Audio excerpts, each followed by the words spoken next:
Hello everyone, let us start with our 7th chapter, that is control and coordination. ठीक है, तो control and coordination मतलब क्या? किसी हमारे मतलब कंट्रोल मतलब कि किसी को कंट्रोल करना, एंड कोऑर्डिनेट मतलब डिफरेंट यूनिट्स के बीच में आपका कोऑर्डिनेशन या कनेक्शन बनाना कि अब इसको काम करना है, अब इसको काम करना है. तो हमारे बॉडी में है ना यार, कोई भी लिविंग ऑर्गेनिज्म जो है ना, उसके पास उसको क्या ज़रूरत है कंट्रोल एंड कोऑर्डिनेशन का.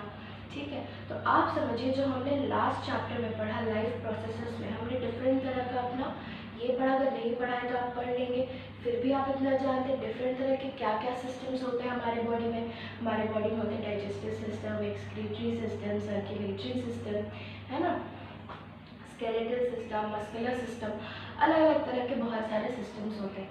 ये सारे के सारे सिस्टम्स एक यूनिट की तरह काम करके आपको लिविंग बनाने में हेल्प करते हैं ना. आपके लिविंग होने का कारण यही है. ठीक, अब आप सोचिए इस तरीके से, मान लेते हैं कोई एक स्कूल है ना, उसका डिफरेंट क्लासेस है. ठीक है, वो डिफरेंट क्लासेस बराबर हम अपने बॉडी का डिफरेंट सिस्टम्स मान ले रहे हैं ना. स्कूल बराबर हम अगर अपना बॉडी मान लें, तो आप सोचिए अगर आपके स्कूल के प्रिंसिपल नहीं रहेंगे तो क्या कोऑर्डिनेट हो पाएगा कि कौन सा टीचर किस क्लास में जाएगा, क्या पढ़ाएगा? नहीं हो पाएगा.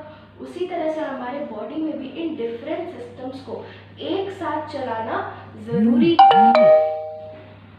इस एक साथ चलाने के लिए हमको एक अलग से सिस्टम का ज़रूरत है जो कि इन सिस्टम्स को कंट्रोल करे, कोऑर्डिनेट करे, है ना, और उसके बाद इनको एक साथ काम करने में मदद करे. ठीक है, तो इस सारे सिस्टम को जो कंट्रोल करता है उसको हम बोलते हैं neural nervous system and endocrine system. ये दो सिस्टम होते हैं जो आपके बॉडी को अलग अलग चीज़ों को कंट्रोल करने में हेल्प करता है ना. कंट्रोल का क्या ज़रूरत हुआ? आप सोचिए अगर आपने खाना खाया, आपका डाइजेस्टिव सिस्टम बोला नहीं मेरे को भी काम करने का मन नहीं है. Is it possible? नहीं. आपका हार्ट बोलेगा मेरे को भी बीट करने का मन नहीं है. Is it possible? नहीं. तो आपका सारा का सारा बॉडी फंक्शंस को चलाते रहना, कोऑर्डिनेटेड वे में कंट्रोल करके रखना ज़रूरी है ना. बढ़ जाए तो भी दिक्कत है, घट जाए तो भी दिक्कत है, एक काम करे दूसरा नहीं करे तो भी दिक्कत है. तो इसके लिए दो सिस्टम्स आपका रेगुलेटरी फंक्शन है ना, कंट्रोल फंक्शन में आते हैं. वो दो सिस्टम्स आपके कौन कौन से हो गए? Nervous system and endocrine system, है ना. Nervous system and endocrine system. तो it is because of two system, है ना, nervous system and endocrine system.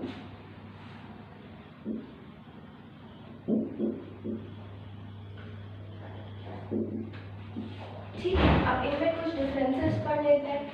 ये दोनों सिस्टम है क्या, कैसे काम करते हैं. ठीक, तो जो नर्वस सिस्टम होता है आपके बॉडी का हर पार्ट में होता है, मतलब every cell is connected to your nervous system, है ना.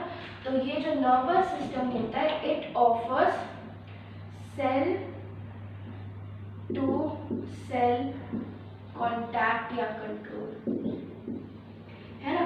हर एक सेल के पास आपका ये नर्वस सिस्टम काम करता है. एंडोक्राइन सिस्टम सिर्फ कुछ स्पेसिफिक सेल्स के ऊपर ही एक्ट करता है ना. एक्ट ऑन डिफरेंट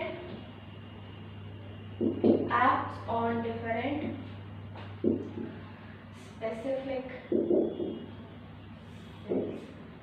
ठीक, दूसरा आते हैं नर्वस सिस्टम. ये कंट्रोल एंड कोऑर्डिनेशन होता कैसे? कुछ चीज़ होगा ना जो कि उसमें कंट्रोल और कोऑर्डिनेट करने के हेल्प करेगा, मैसेज लेके जाएगा डिफरेंट ऑर्गन्स तक. अब आपको ये काम करना है, अब तुमको यहाँ पे रुकना है ना, यहाँ पे स्पीड बढ़ाना है, तो it functions with the help of electric impulse mainly, है ना, mainly.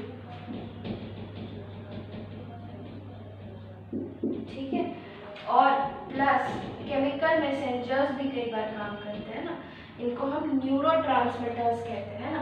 Chemicals called neurotransmitters. Chemicals called neurotransmitters. ठीक है, जो न्यूरॉन का सिग्नल को ट्रांसमिट करे तो उस chemicals are known as neurotransmitters. आपको पता है ना, आपका बॉडी में इलेक्ट्रिक करंट होता है तभी तो आपका body is a very good conductor, है ना। गीले हाथ से आपको स्विच छूने के लिए क्यों मना किया जाता है? इसलिए मना किया जाता है कि अगर आप गीले हाथ से स्विच को छुएंगे तो आप एक बहुत अच्छे कंडक्टर है ना, जैसे ही आप टच करेंगे आपके बॉडी में इलेक्ट्रिसिटी का ज़्यादा फ्लो होना स्टार्ट हो जाएगा, है ना, and that will disturb your normal homeostasis. ठीक है, मतलब कि जो आप नॉर्मली जैसे है उसको डिस्टर्ब कर देगा, आपको कुछ शॉक लगेगा, तबीयत खराब हो जाएगी या समथिंग लाइक दैट। ठीक है, तो इसलिए आप याद रखिएगा आपके बॉडी में इलेक्ट्रिक करंट्स दौड़ते हैं, बहुत ज़्यादा अमाउंट में नहीं, एकदम माइन्यूट अमाउंट में, लेकिन you have current in your body. उसके साथ कुछ केमिकल्स भी हेल्प करते हैं जिनको कि हम न्यूरोट्रांसमीटर्स कहते हैं। ठीक, एंडोक्राइन सिस्टम में है ना, the contact is only because of some chemicals, है ना, only because of chemicals, and these chemicals are known as hormones, है ना। hormones क्या होते हैं? they are secreted from different glands in a very minute amount, है ना, बहुत छोटे अमाउंट में वो किसी सेल से सिक्रीट किए जाते हैं, जा करके उनको फिर ब्लड में रिलीज किया जाता है ना। आपको पता होगा hormones are released by endocrine glands, है ना। दो तरह के ग्लैंड्स होते हैं, एक होते हैं एक्सोक्राइन ग्लैंड, एक होते हैं एंडोक्राइन ग्लैंड, है ना। एक्सोक्राइन ग्लैंड क्या होते हैं? जिनके पास, जैसे मान लेते हैं सिक्रीशन हुआ और उस सिक्रीशन को कहीं पहुंचाने के लिए उनके पास एक पाइप हो, जस्ट लाइक अगर आप वेल से पानी निकाल रहे हैं and you have a pipe, है ना, ताकि आपके बकेट में वाटर फिल हो सके, पूरा पाइप का सिस्टम है। तो ऐसा ग्लैंड जिसके पास ऐसा पाइप का, डक्ट बोलते हैं उसका, है ना, ऐसा सिस्टम जिनके पास उनका डक्ट होता है उनको हम कहते हैं एक्सोक्राइन ग्लैंड्स। ठीक है, और एंडोक्राइन ग्लैंड्स क्या हो गए? ऐसे चीज जिनके पास अपना कोई सिक्रीशन, मतलब अपना डक्ट नहीं होता, अपना पाइप नहीं होता है। ये ग्लैंड्स क्या करते हैं? डायरेक्टली अपना सिक्रीशन ब्लड में छोड़ देते हैं। ठीक है, फिर वो जो केमिकल ब्लड में सिक्रीट हुआ, it revolves around the body, और जैसे ही उसको अपना टारगेट टिश्यूज मिलता है वो वहाँ पे जा करके एक्ट करते हैं ना। तो हॉर्मोन्स बहुत माइन्यूट क्वांटिटी में केमिकल सिक्रीट किए जाते हैं, है ना, secreted into blood, secreted into blood। ठीक, और उसके बाद फिर ये क्या करते हैं आपका, हाँ, फिर ये they act on target cells, है ना। कुछ ही सेल्स है, सारे सेल्स पे एक्ट नहीं करेंगे आपके बॉडी में। दो आपका ब्लड है वो पूरे बॉडी में सर्कुलेट करेगा, लेकिन वो पूरे बॉडी में एक्ट नहीं करेंगे, वो सिर्फ कहाँ एक्ट करेंगे? They will act on some specific target cells, है ना। ऐसा क्या होता है कि वो सिर्फ किसी एक सेल में जाकर अटैक, ये एक्शन करते हैं, दूसरे सेल में जाकर के अटैच नहीं होते हैं।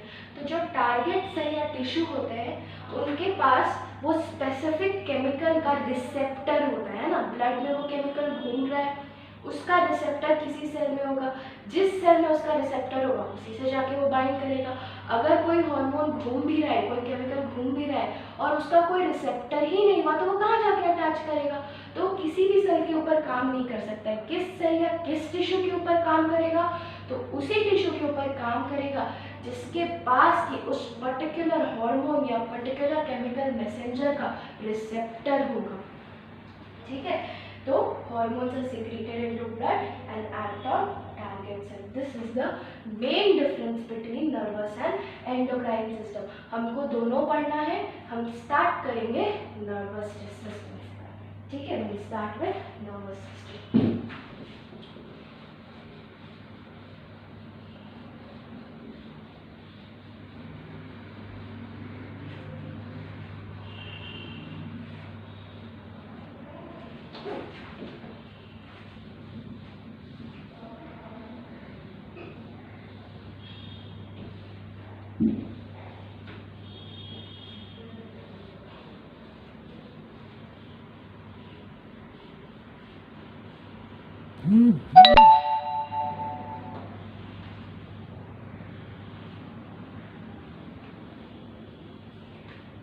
ठीक है, we'll start with nervous system.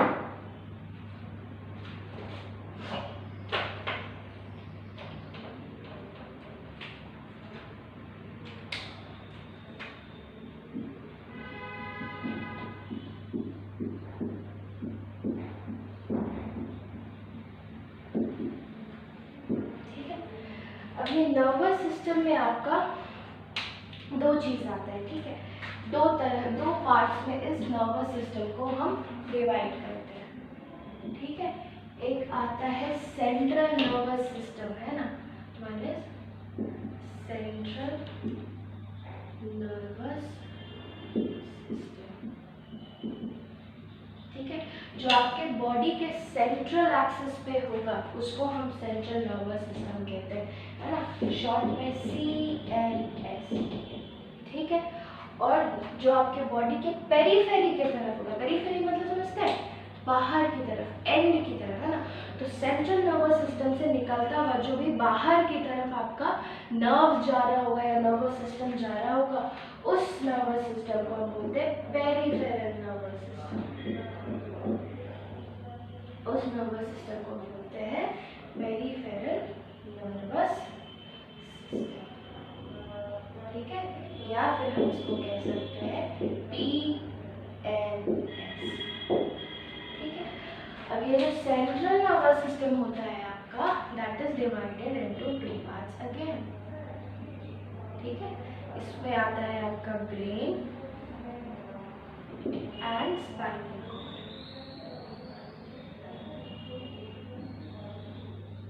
ठीक है, brain and spinal cord are the parts of central nervous system.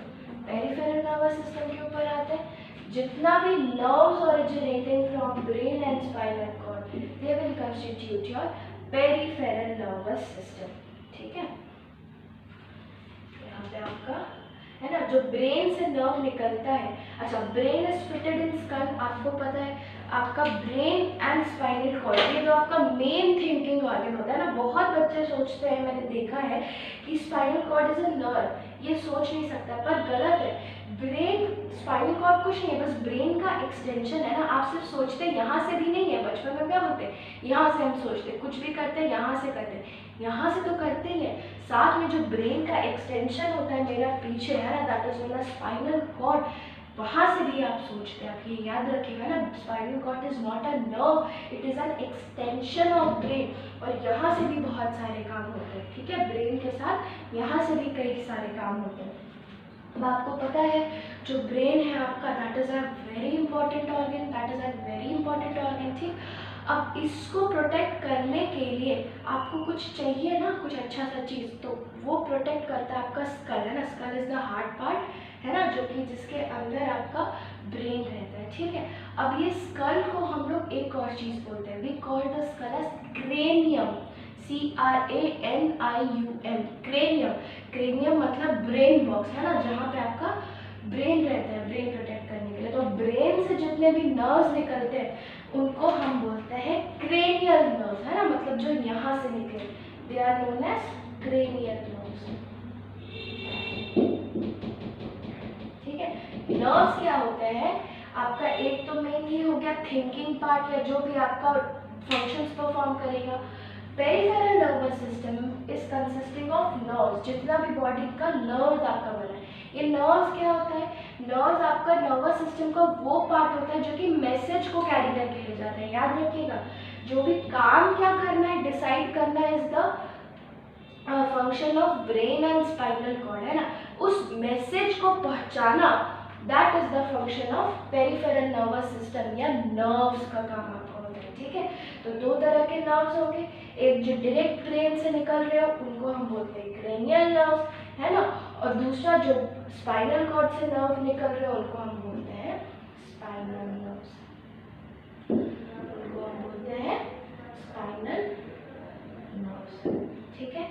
यहाँ तक कोई प्रॉब्लम नहीं, आगे बढ़ते हैं, है ना, एकदम धीरे धीरे समझिएगा। इस चैप्टर से देखा मैंने बहुत बच्चों को डर लगता है, एकदम बेसिक से लेके स्टार्ट करेंगे, कुछ डरने की बात नहीं। आई होप आपको यहाँ तक समझ में आया है, नहीं समझ अगर आया, you are free to message me on WhatsApp, कोई भी आपका डाउट हो आई विल क्लियर दैट, है ना, बेझिझक ये करिएगा, बिल्कुल भी नहीं डांटूंगी, कुछ नहीं बोलूँगी, है ना। चलिए अब हम आते हैं थोड़ा सा मेरा सेंट्रल नर्वस सिस्टम की तरफ।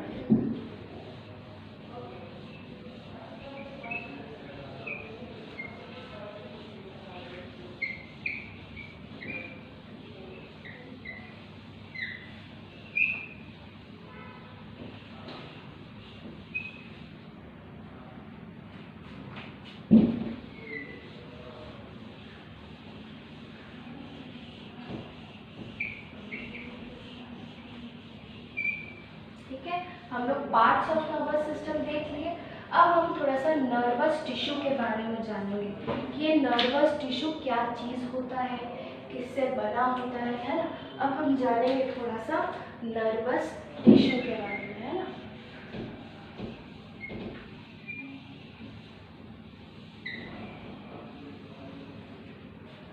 हम जानेंगे नर्वस टिश्यू के बारे में।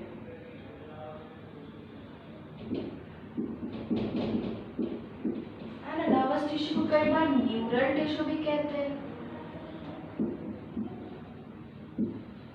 ठीक,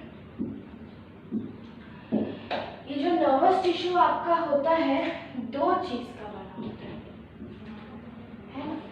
एक मेन सेल है ना, मेन नर्वस सिस्टम के सेल्स जो कि आपका क्या होते हैं, थिंकिंग के लिए, मैसेज ट्रांसमिशन के लिए रिस्पॉन्सिबल होते हैं। The main cells, those main cells are known as nerve cells या न्यूरॉन्स, है ना। आप सबके सब नाम जरूर सुने हुए हैं ना।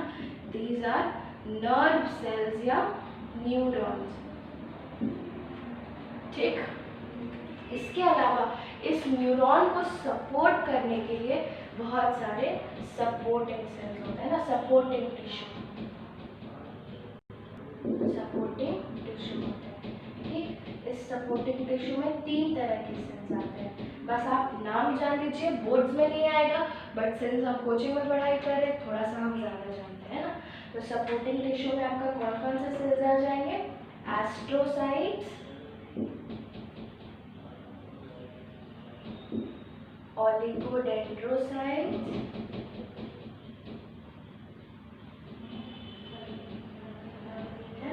and last one is microglial cells, microglial cells,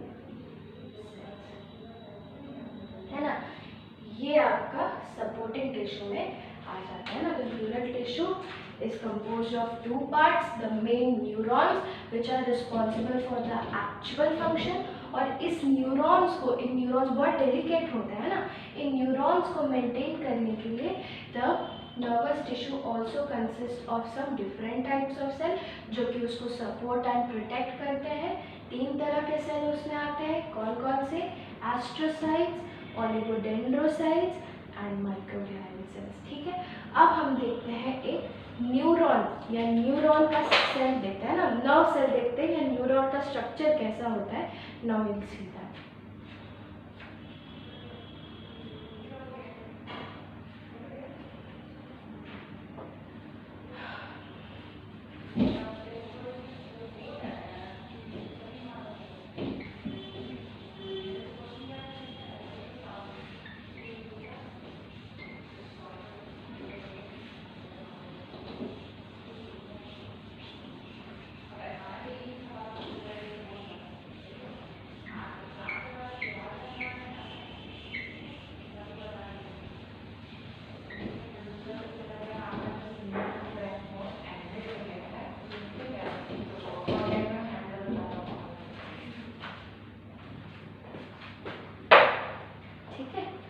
आगे देखते हैं आपका एक न्यूरॉन का स्ट्रक्चर।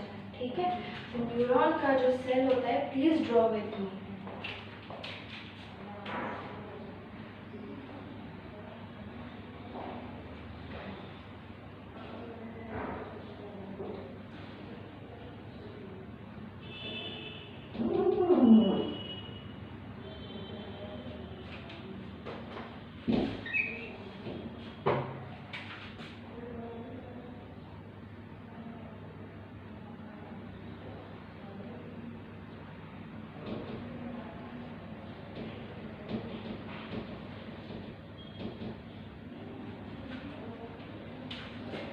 ड्रॉ विथ में आपको ड्रॉ करना टफ नहीं लगेगा, है ना, ये इजीली ड्रॉ।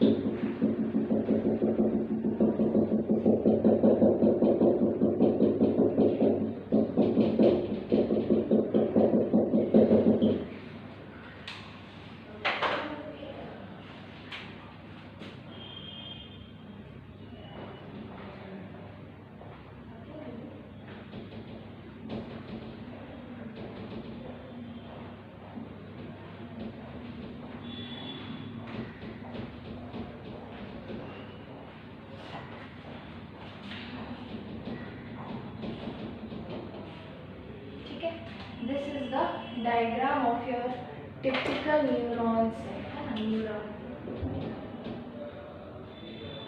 ठीक है, न्यूरॉन मैंने लिखा नहीं है बिकॉज लेबलिंग के लिए आई टेक द स्पेस, है ना। आप ध्यान से देखिएगा कैसा होता है न्यूरॉन और इसका क्या क्या पार्ट्स होते हैं, है ना।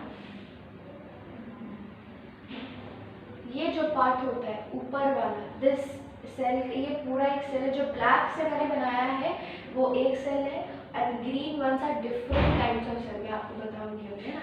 ये जो ब्लैक का ये जो ऊपर वाला पार्ट है ना, main part, that is called as the cell body, that is called as the cell body. और इस सेल बॉडी को हम साइटोन भी कहते हैं, ठीक है। और ये जो टेल जैसा ब्लैक कलर का दिख रहा है, यहाँ से टेल यहाँ से एक्सटेंड किया हुआ है, this black tail is known as axon, this black tail is axon, ठीक। ये जो आपका ब्लैक कलर का है, this is the nucleus of your neuron, है ना।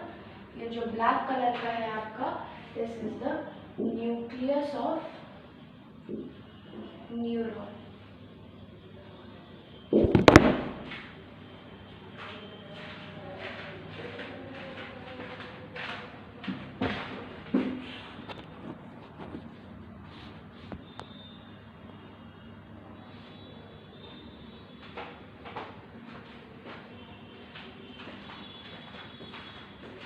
ठीक है, इस तरह के जो स्ट्रक्चर्स है ना, पतले पतले स्ट्रक्चर्स जो आपके सेल बॉडी या साइटोन से निकले हुए हैं, ठीक है, these are called as dendrons and dendrites, है ना।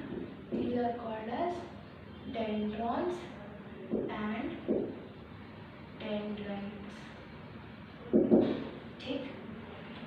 ये जो रेड वाला डॉट मैंने लगाया है, ये रेड डॉट आपका राइबोसोम्स होते हैं ना। The ribosomes of a neuron are called as Nissl's granules, है ना। The ribosomes of neurons are called as Nissl's granules, Nissl's granules कुछ नहीं है ना, ये आपका सिर्फ